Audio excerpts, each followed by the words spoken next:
the masculine especially is set up a lot, at least in the Western society.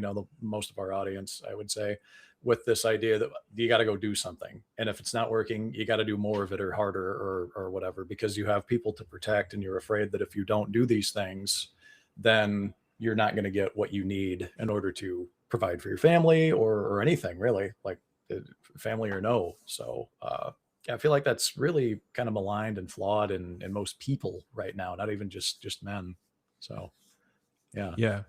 Yes, that's actually it's true. I mean, you can be a woman and still be in full masculine energy, Mm. and and I guess it's the same result. I didn't believe it at first. For a long time I was struggling with the idea that making money was and I'm gonna say making money because money is a feminine energy.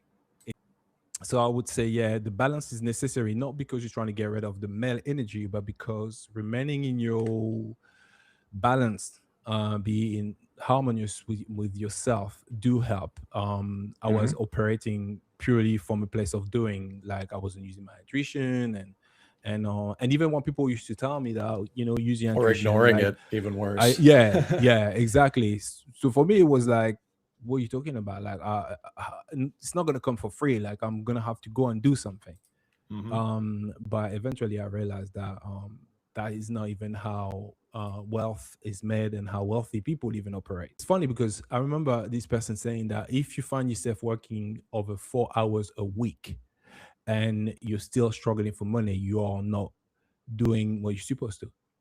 You don't manifest by doing that. You're actually you're shooting yourself in the foot if you do that, because you're implying that you're not enough already the whole time you're doing that. And the moment you start pushing somebody else down, well, now you're pushing against the mirror of life and telling life that you're not enough because you have to push these other people down, which is just making it even worse for yourself. So Yeah. it's real easy to fall into that trap. And it's not that you need just feminine energy, but some energies like money are feminine. It's a feminine energy and it's just not masculine energy.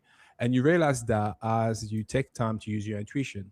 So for me, it came across when I was taking decisions for business or certain ventures that I wanted to achieve and do.